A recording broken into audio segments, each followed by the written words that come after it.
जिनके कंधों पर प्रदेश की सबसे बड़ी पंचायत में सत्ता पक्ष और विपक्ष के बीच तालमेल बनाते हुए मर्यादा बनाए रखने का जिम्मा हो, अगर वही शख्स बदजुबानी पर उतर आए तो तकलीफ सबको होनी लाजमी है। उत्तराखंड के संसदीय कार्य मंत्री प्रेमचंद अग्रवाल का पिछले दिनों हुए विधानसभा के बजट सत्र में जिस तरह से बयान आया था, उसने पूरे उत्तराखंड को आहत कर दिया है। लेकिन अब लगता है कि प्रेमचंद अग्रवाल के बचने के सारे रास्ते बंद होते जा रहे हैं। बीजेपी का राष्ट्रीय नेतृत्व, प्रधानमंत्री नरेंद्र मोदी, गृह मंत्री अमित शाह उन पर सख्त कार्रवाई कर सकते हैं। अगर नहीं तो जिस अंदाज में गढ़वाल के सांसद और बीजेपी के राष्ट्रीय मीडिया प्रमुख अनिल बलूनी ने जो कहा है कोटद्वार पहुंचकर आज, वो बहुत कुछ तस्वीर को शीशे की तरह साफ कर देता है। अनिल बलूनी जिस अंदाज में बोलते हैं कि वो पूरा एपिसोड बेहद पीड़ादायक और दुर्भाग्यपूर्ण था, और इसको लेकर के पार्टी के प्रमुख और मुख्य प्रवक्ता होने के नाते उनके दायित्व थे। पार्टी फोरम के भीतर उन्होंने बेहद प्रबलता और सशक्तता के साथ, यानी पूरी मजबूती दमखम के साथ पार्टी के राष्ट्रीय नेतृत्व के सामने अपनी जो भावना थी, जो कर्तव्य था, जो दायित्व था, उसका निर्वहन किया है।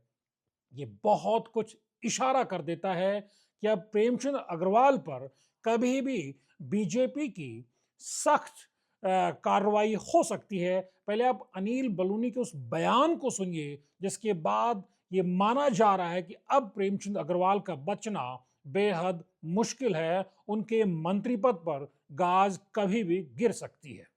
ये बहुत ही पीड़ादायक और दुर्भाग्यपूर्ण रहा है विषय। आप सब लोगों को पता है, पार्टी का मुख्य प्रवक्ता हूँ। मेरी मर्यादाएं हैं हर सब चीज़ को लेकर, लेकिन मेरे लिए एक फोरम है, उचित फोरम बोलने के लिए, और मैंने उचित फोरम में अपने कर्तव्यों का और अपने दायित्वों का प्रबलता के साथ और सशक्तता के साथ निर्वहन किया है। बाकी आप सब लोग समझते हैं। सुना आपने किस अंदाज में अनिल बलूनी अपना इशारा साफ संकेत दे रहे हैं, वो साफ इशारा कर रहे हैं कि जो प्रेमचंद अग्रवाल ने किया है वो कतई नाकाबिले बर्दाश्त है और उसको अक्षम्य अपराध है, जिसको लेकर, क्योंकि आप जानते हैं कि जिस तरह से विधानसभा के सत्र के दौरान प्रेमचंद अग्रवाल की जुबान फिसलती, जैसा उन्होंने कहा, लेकिन जिस अंदाज में वो पर्वतीय क्षेत्र को लेकर के भद्दी टिप्पणी करते हैं, उसके बाद मुख्यमंत्री ने सिचुएशन को समझा। जब मुख्यमंत्री को पता चला कि इस तरह की बदजुबानी हुई है, उन्होंने प्रेमचंद अग्रवाल को ताकीद किया और सदन के भीतर ही एक तरह से माफी मांगने का उनको मैसेज दिया। लेकिन ये प्रेमचंद अग्रवाल की डिठाई रही कि वो लगातार खेद भी इस अंदाज में व्यक्त करते हैं कि 4-4 मिनट की हीला हवाली, बयानबाजी, गोल मटोल बयानों को घुमाने की इस तरह की आडंबरपूर्ण बातें करते हैं। वो सीधे तौर पर पर्वतीय क्षेत्र के लोगों से, उत्तराखंड के लोगों से साफ लहजे में दो टूक माफी तक मांगना उनको गवारा नहीं है। वो गोल गोल जलेबी की तरह बातों को घुमाते हैं, जिसके चलते पूरे प्रदेश में, खासतौर पर पर्वतीय क्षेत्र में बेहद ज्यादा उबाल गुस्सा लोगों में देखा गया।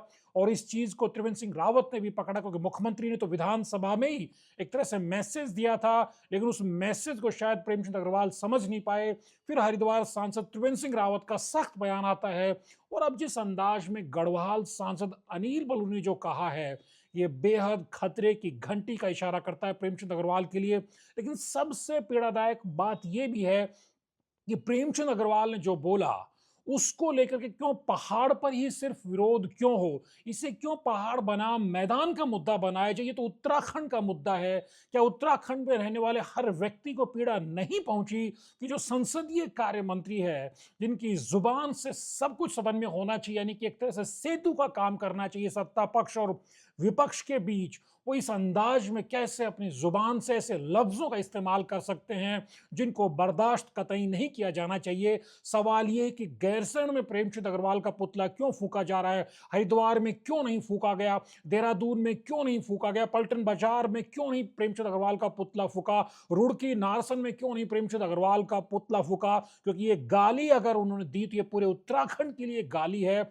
बड़ा सवाल यही है कि जिस तरह से प्रेमचंद अग्रवाल को बचाने की कुछ तबकों से बीजेपी के भीतर से कोशिश भी हुई, वो भी बेहद शर्मनाक रही है। खास तौर पर न जाने क्यों महेंद्र भट्ट जो बीजेपी के प्रदेश अध्यक्ष भी हैं, राज्यसभा सांसद भी हैं, वो किस तरह के बयान इस मसले पर देते रहे हैं। उनको जब सफाई देने के लिए जब उन्होंने तलब किया प्रेमचंद अग्रवाल को बीजेपी दफ्तर में, अजय कुमार और महेंद्र भट्ट ने, संगठन महामंत्री अजय कुमार हैं, उसके बाद जो उनका बयान आया कि हम सोशल मीडिया में देखेंगे, हम मीडिया में देखेंगे कौन लोग इस मुद्दे को उठा रहे हैं, गलत तरीके से इस पर बयानबाजी कर रहे हैं, यानी एक तरह से मीडिया को प्रेमचंद अग्रवाल की जो गलत बयानी थी उसको एक्सपोज करने वालों, उस पर बोलने वालों पर ही एक्शन लेने का इशारा एक तरह से महेंद्र भट्ट ने करके इस आग में और तेल डालने का काम किया। और अब जब उनका एक बयान ये भी आया है, वो कहते हैं कि जो गैरसैंण में प्रोटेस्ट करते हैं दरअसल वो 2027 का चुनाव नजदीक है, इसलिए सड़क छाप टाइप के नेता। ये किस तरह के बयान है? क्या ये इस चिंगारी को आग में तब्दील नहीं कर रहे हैं? और कम से कम जिस अंदाज में अनिल बलूनी ने जो टिप्पणी इस मामले में की है वो बताती है कि पार्टी के राष्ट्रीय नेतृत्व तक पूरा मामला पहुंचा हुआ है और जो संसदीय कार्य मंत्री हैं उनसे कम से कम इस तरह की बदजुबानी की कतई उम्मीद नहीं की जा सकती है। होता तो तब ये अच्छा कि मुख्यमंत्री ने जब प्रेमचंद अग्रवाल को डपटा और ये मैसेज दिया कि उन्होंने बहुत बड़ी गलती की है, उनको सदन में माफी मांगनी चाहिए। वो चाहते तो उसी वक्त माफी मांगकर इस मसले का पटाक्षेप कर सकते थे अपने उत्तराखंड के लोगों से माफी मांग करके, और बेहतर उससे ज्यादा कहीं ये होता कि वो खुद कबूल करते कि वो संसदीय कार्य मंत्री जैसा उनका बिहेवियर, उनका व्यवहार नहीं रहा है, इस लिहाज से वो इस पद को छोड़ते, उनको स्वतः इस पद को छोड़ देना चाहिए था। यही उनका एक तरह से प्रायश्चित पश्चाताप हो सकता था, लेकिन वो बड़ी ढिठाई के साथ इसमें पहाड़ मैदान के एंगल को खोजते रहे और बहुत सारे लोगों पर ही इसमें स्टोरी गढ़ने का, किसी तरह की कहानी बनाने का, राजनीतिक विद्वेष का आरोप लगाते रहे। लेकिन अब जिस अंदाज में अनिल बलूनी ने कहा है कि यह बेहद पीड़ादायक रहा, यह बेहद दुर्भाग्यपूर्ण रहा, और उन्होंने बेहद सशक्तता और प्रबलता के साथ अपनी बात पार्टी के उचित फोरम में रख दी है, ये बहुत कुछ इशारा करता है। और जिस तरह से लगातार उत्तराखंड के सियासी गलियारों में पिछले 24 घंटों से चर्चाएं चल रही हैं कि कैबिनेट में रिशफलिंग हो सकती है, धामी कैबिनेट का विस्तार फेरबदल हो सकता है, तो अगर ऐसा कुछ भी होता है तो ये तय माना जाए कि पहली